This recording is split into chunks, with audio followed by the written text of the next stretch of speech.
Three, two, one.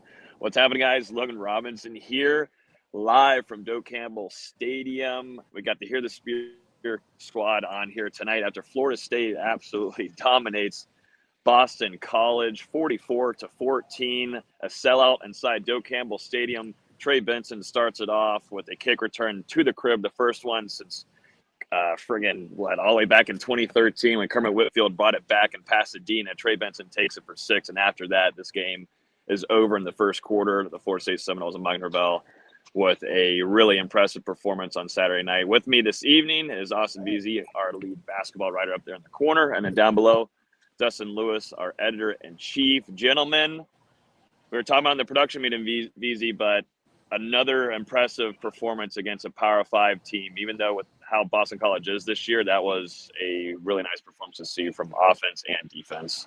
Yeah, even though Boston College is beat up, I mean, we talked about their rash of injuries across the offensive line. They still have talent in Zay Flowers. You know, Phil Jerkovic is still a talented quarterback.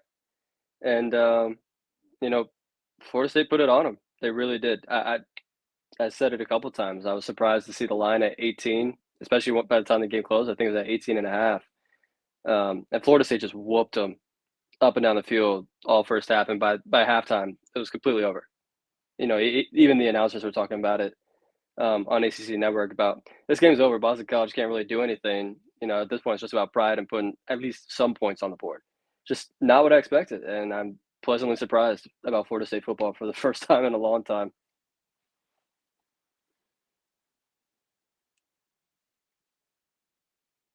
Dustin might not have the best connection here from what I'm learning as he's trying to figure out what's going on over there. So he's putting his arms up. If I could shoot the camera over there, it would be absolutely hilarious. But he does not have a good connection. But we'll continue and see if he can try to get back in here. I've got a tractor coming on the field right next to me, so the audio is going to be a little choppy. But yeah, no, I thought also if you go back to the Louisville game and how many guys were down, and Mike Norvell talked about in the press conference after the game, if you go to see a lot of the guys that haven't had a ton of playing time this season have to come in. You had the second team guys have to join the starting lineup this tonight against Boston College. I thought that was something that really stood out to me because you already have a handful of guys out. It was questionable too if Jordan Travis was going to be able to play, and he comes in and does his thing, but you're without Jared Verse, so then you throw in Pat Payton on the other side of Derek McLendon. Just a lot of things that went into this game where they could have struggled. I was expecting a sloppy game, but it was the whole 180 from that. It was over in the first quarter. It really was, and not even just the second stringers, but once we got late in the game, you're putting in like Julian Armella in at left tackle, and he's opening those holes for Trey Benson. You know, just to see the depth this team has, we haven't really seen that from Florida State in a long, long time. That even when guys get hurt, there's guys that can step up, fill those holes, and it's such a pleasant sight to see them play as a team and not play as individuals like we saw under Taggart and really the first year under Norvell. These guys really love playing for each other, and they treat this as a business, and it's such a cool thing to see how the culture's changed the last few years. We're going to have Dustin here with us. Are you here, buddy? Can we hear you? That's a no. Yeah, we are not hearing you. We are not hearing Dustin, so we might not have his instant reaction. It might be a whole opposite of ways here. Usually it's UVZ sometimes, not being able to have an instant reaction, but now it's going to probably be Dustin since I guess he's working with an iPod Touch from 2008. But, going on just some of the playmakers tonight, obviously Trey Benson, 3 touchdowns. You had the kickoff return, which absolutely started off the momentum, and that momentum did not stop after that. But 3 touchdowns for him. You go over 2 for Jordan Travis, a guy that was injured. Seemed to be either knee, ankle injury. Trey Benson might have spilled the beans earlier saying Jordan Travis playing tonight and getting over that knee injury. So it seemed to be a knee problem for JT, but for to come in like that and throw for a career high of over 300 yards is like, what? And it just goes to show, Mike Norvell talked about Jordan Travis after the game, and he was asked, is JT one of the best quarterbacks in the country? And it didn't take Mike Norvell long to really think about that. He said, absolutely, Jordan Travis is one of the most impressive, one of the best in the country. And I think it just goes to show how Jordan Travis is in this offense. And when you add on playmakers at the wide receiver position, shout out to Ron Dugans too. I mean, these wide receivers from Darian Williamson, who we haven't seen a whole ton of, kind of flashes there. And then you have Portier make a great grab in the end zone. And then all throughout there, Micah Pittman doing his thing. It's a really collective unit, and Ron Dugans is doing a great job in that wide receiver room connecting with Jordan Travis right now. Yeah, so far, 4 games, 4 different leading receivers in each game. Against Duquesne, it was Portier. Against LSU, it was Ontario Wilson. Last week against Louisville, it was Johnny Wilson. And now you have Williamson, who I will say I mentioned him a few times in the offseason saying, don't forget about this guy. You know, at his size, he's got good speed. And we're finally seeing him healthy. And they did a great job getting involved, especially in those quick screens, quick routes. And he just uses his size and speed to just burn Boston College. And I tweeted it soon after, just the improvements this receiver room has taken. It's not just a chance of coming in and bringing new energy. The returning guys have really stepped up. You know, they've really bought into what this team is doing. They're blocking their butts off on the outside on runs, and they're making great adjustments to that football. That touchdown catch by Portier was impressive, just going up over the corner and making a really, really impressive catch. And the offense is doing a great job scheming him open. There's so many times throughout the game where you're like, man, how is Cameron McDonald so wide open? He had that one corner out to Pokey Wilson where he got 20, 25 yards. And you're just like, how is he so open? How are they forgetting about these guys? It's really impressive to see. A long shot from what we've seen the last few years. Go ahead, D-Lou. Welcome back. It seems like the connection might be working for you. Hopefully, what is your first thoughts on the win of 44-14 here in Doak? How do I sound, guys? You're good. Does that sound sound good? Phenomenal. My first thoughts is that every time we get on here to do a pregame reaction, postgame, and it cuts out. That's perfect. And it cuts out perfectly right there. And it cuts out. It cuts out on him right there. It can't get any funnier than that. It doesn't get any funnier. I'm gonna have to start just handing you. How about I just hand you the phone, and we give you a live instant reaction here, buddy. I'm gonna hand him my phone and see what happens. Here we go, D-Lou. Take my phone. There we go. There we go. Hello, beautiful people. It was a really good game for Florida State tonight. Set the tone right out of the gate with that kickoff return touchdown, the first one, and about 8 years for Florida State. It was just a very impressive game. We talked about how we didn't know how this would exactly play out due to the injuries that Florida State had on both sides of the ball. But then they just come out and completely dominate Boston College. You know, get that kickoff return, talk about a couple plays later, get a pick, 3 plays after that, Florida State's in the end zone again. You're up 14-0 after just over 2 minutes into the game. And I mean, that was the theme for the night for Florida State. They did just about whatever they wanted to on offense outside fourth and shorts in that first half. And same thing for the defense. Allowed under 200 yards in the opening half and just set their tone from the very first play of the game. So all in all, especially with the guys out first, Fabian Levitt, you know, we didn't know about Jordan until today. So it was a very impressive performance. I think it's worth mentioning too, Amarion Cooper's interception, like Dustin just said, and he talked about it after. Amarion's not a big talker; it's pretty obvious with that. But he said it felt great. It felt great, and he obviously was very excited about it. But that really hit not even a switch because Trey Benson started off, but on the defensive side, absolutely. It just seemed like after that they were sealing down. Of course, you know, Boston College gets that last touchdown late, so. Now, overall, that was a fantastic 4 quarters that Adam Fuller called up. And Mike Norvell said this was one of the most beautiful games that he's called as a defensive coordinator. And I agree with him. It was locked down all day long on Jerkovic. We should really just talk about the first half because that's really all that mattered in this game. You know, the score was 31-0 at half. Boston College had just 64 total yards of offense, 22 on the ground, 42 through the air. Jerkovic was, 6 of 12 with 2 picks at halftime. Fuller did such a great job, especially scheming for a guy that, you know, he doesn't really run the ball as a quarterback. And to see them be able to tee off on a guy that's a standstill quarterback, it was cool to see.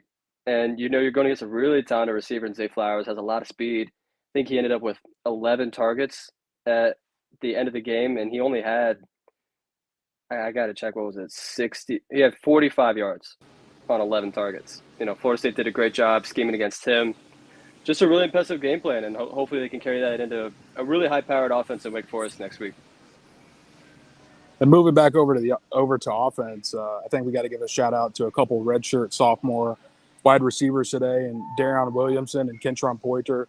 Williamson 5 catches for a career high 98 yards in that first half, and then Kentron was able to come away with a really impressive 30-plus yard touchdown catch at the end of that second quarter, where he went up and vertical over the Boston College defender to pull that one in for his first career touchdown.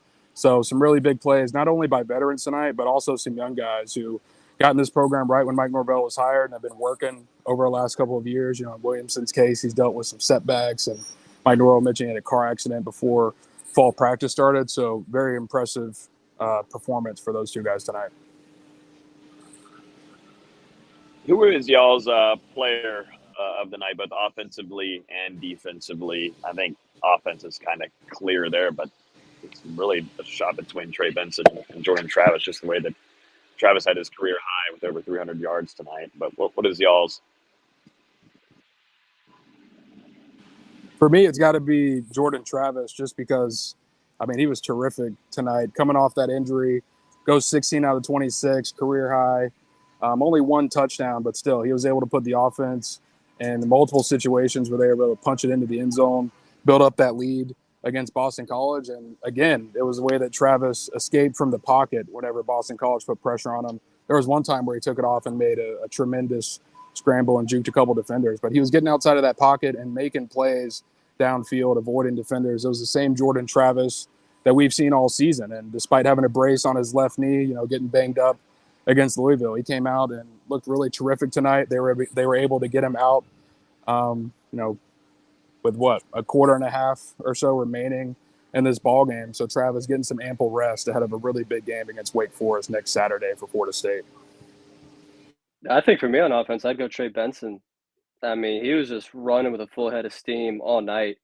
I mean, just you don't even have to talk about the kickoff return, but it seemed like every single play he was breaking 2 to 3 tackles, running someone over, popping a helmet off. I mean, just that kind of attitude, you love to see it. Brings me back to the Greg Jones days and this legendary line of running backs Florida State's had. It's fun to watch him run. It's fun to watch all these running backs run. Really, Trayshawn Ward's just such a great jump cutter. But man, Benson just puts his head down and he'll smack somebody. And it's fun to see. And he's got a 5th gear that not a lot of players have. I think that'd be my player for offense. Yeah, when he's in a rhythm like he was in tonight, I mean, man, he's fun to watch. And to your point on the Greg Jones hit, that was the first thing. Whenever he ran that defender over and then the other one lost his helmet, that was the first thing I turned to Logan and said. I was like, wow, that looked like Florida State versus North Carolina right there. So, I mean, and even on the kickoff return for a touchdown, you go back and look at it. Vincent broke about 3 or 4 arm tackles. Then he gets down, stiff arms a guy to finally get into the end zone. From the very opening kick, I mean, he was out there laying some punishment on defenders. And, you know, to have a running back like that, along with Treshawn Ward and Lawrence Toafili, Florida State, they're going to be able to do so many different things with these guys throughout the season. And I think we're seeing Trey Benson get that confidence back from that injury he had a couple years ago at Oregon. You know, he was running maybe a little bit hesitant against LSU, but then the last 2 weeks really bounced back against Louisville. And then this performance tonight, I mean, man, oh man, Trey Benson, Florida State, star in the making. I look forward to seeing when PFF puts out their grades and seeing how many missed tackles he forced tonight. It's got to be 10 to 12 easy, if not more than that. It just, again, every single run he was breaking 2 to 3. Yeah, and crazy thing is, coming into this game, I believe Benson had 27 carries on the season, and he had forced 25 missed tackles, which was, I think, top 5 in the country. So after tonight, I want to see where those numbers are at, because Trey Benson, with the limited amount of carries that he's gotten due to how strong Florida State's backfield is at the moment, he's right there at the top of the country when it comes to forcing missed tackles, which just shows how much of a heck of a runner he is. Yeah, I love how Mike Norvell, starting off, was really fired up in the press conference just about how he's liking the development of this team. Like, they're buying in, and to see them work as hard at practice. He said on Tuesday that was the fastest, the most explosive time speeds that they've had on their players when they're recording it. That was the best practice they've had. And so that helped me a lot with saying, this is going to be a nice cushion win for Florida State. And it translated onto the field. We're lucky to be able to go see these practices throughout the week, and Mike Norvell is very nice, allowing the media to have as much time as we can to be out there on the sidelines, watch everything go through. And you're like, yeah, these are not easy practices, and it should be easier on Saturdays whenever you're competing. They came in and did what they needed to do, and I thought it was just ultra impressive to see things translate like that, where you were dealing with a few guys going down and you had to have some guys step up. I thought Pat Payton, too, had a significant presence getting around, and we've talked about him a lot throughout the spring. He's the one that's going to be fun to watch throughout his career, definitely next year. And hopefully you go into the Wake Forest game, you might have Jared Verse back.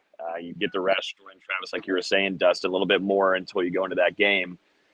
And that one seems to be, from what we saw tonight, that one has a potential to be a shootout inside Doak Campbell Stadium, which is going to be a 3:30 kickoff. Yeah, that one looks like a potential shootout. You know, we saw how Wake Forest and Clemson competed earlier today on Saturday afternoon. So it would be huge if Florida State is somehow able to get Jared Verse, Fabian Lovett, Amari Gaynor, some of those guys on defense who have been out to return against the Demon Deacons. I mean, you know, we know what this team can do on offense, but we saw in the second half, well, in the fourth quarter against LSU, and then for much of the first half against Louisville and some in the third quarter, that defense really struggled at times. So it's going to be important that they respond. You know, 4-0, they did a really good job tonight, but it's important they go back next week, put together a really strong week of practice before they go and play a really unique Wake Forest offense, you know, with a quarterback who's been there forever, and Sam Hartman. I think today he passed 10,000 career passing yards, which only 9 players have done that in the history of the ACC. So this guy is a weapon. Wake Forest, they've got a couple skill players on offense that can get it done as well. So this Florida State defense is going to need to be ready to go, and Jordan Travis and that Florida State offense are going to have to put up some points next week. Probably another performance like this, getting 44 or so. Yeah, and a quarterback like Sam Hartman, he's seen everything. I think they said on ESPN today he threw 5 touchdowns against the blitz, so he's expecting everything and knows how to counter everything. It's going to be a really unique challenge for Adam Fuller and this defense to figure out a way to contain him. And next week should be a lot of fun. It sucks it's not another night game. I would love to see another Rock and Doak under the lights, but you know, 3:30. I get it. It just sucks. Yeah, I'm expecting still with a 3:30. I would not be shocked by the time it is Tuesday.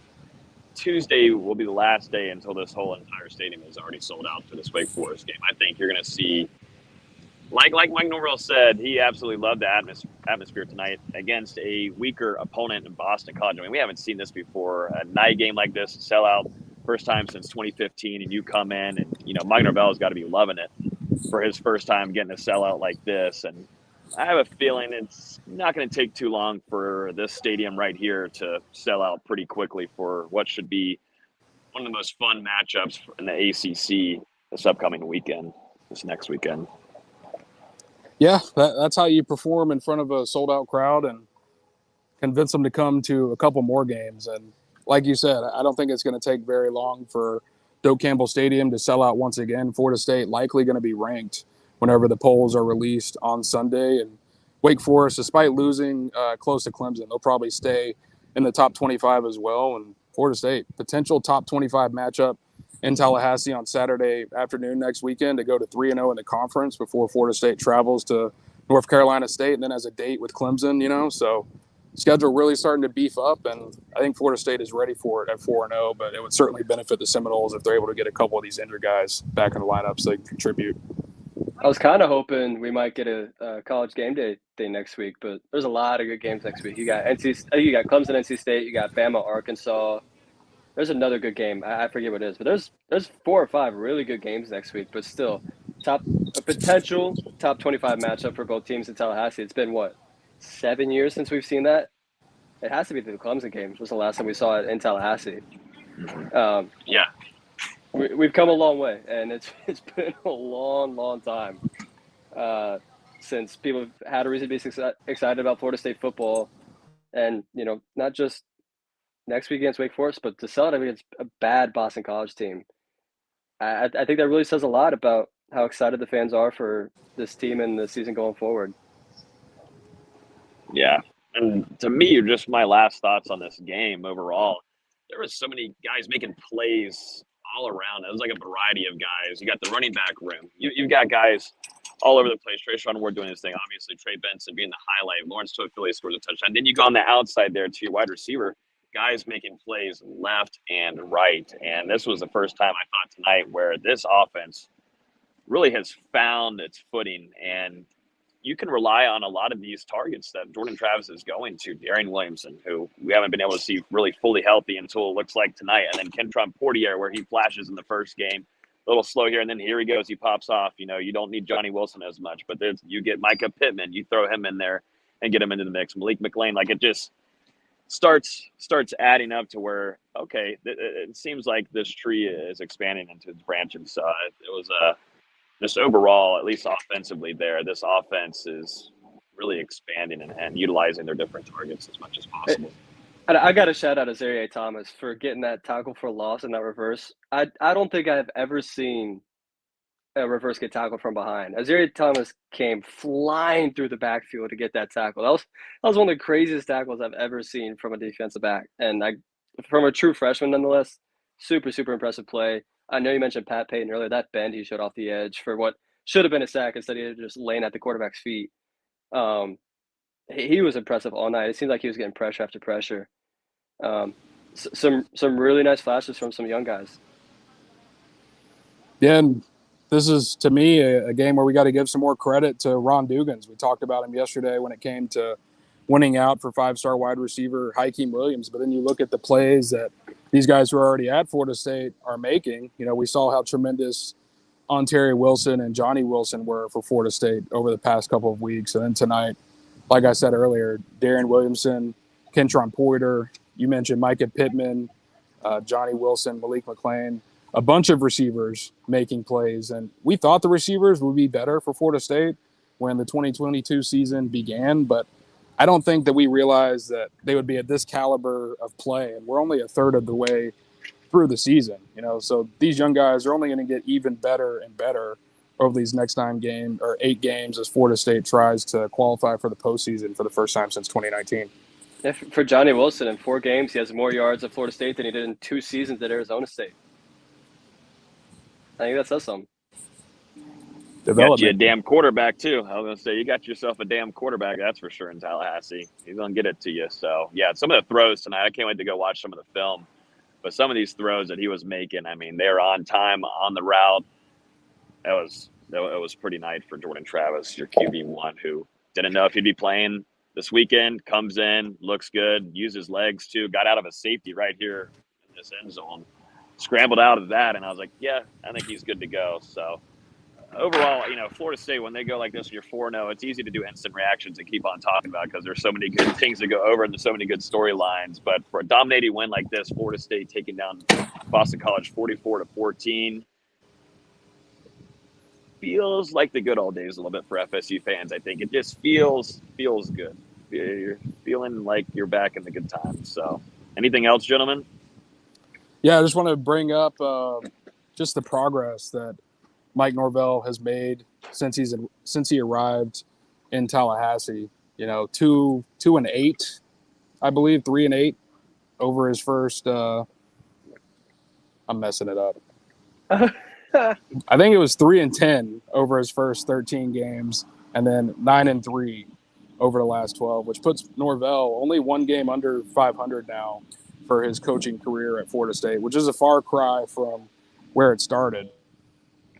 So I think we're just seeing growth from this team game by game. And like Norvell talked about, you know, he still doesn't think, and he says it after every game, he still doesn't think Florida State has played its best performance of 2022. And we'll see over these next 3 games how much the Seminoles can put together because, you know, they're 4-0 now, but now you're going against 3 of the very best teams in the ACC. All 3 of these teams are in the Atlantic Division.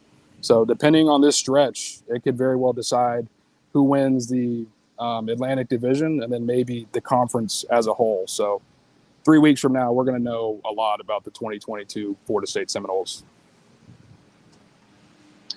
Well, Florida State takes down Boston College. They're going to go 2-0 in the ACC. Florida State dominates Boston College inside Doak Campbell Stadium, 44-14. A rowdy and great atmosphere here inside Doak Campbell Stadium. We'll be back here on Saturday at 3:30, giving full coverage to what should be a really fun afternoon for Florida State fans in the stands. So appreciate everybody listening as always. This will be on the audio version later tonight too on iTunes, Google Play, Spotify. So if you're late hopping on here. So appreciate everybody. Hope everybody has a great rest of y'all's weekend. Enjoy it. And we will talk to you guys on Wednesday night at 8 p.m. Eastern, previewing Florida State versus Wake Forest.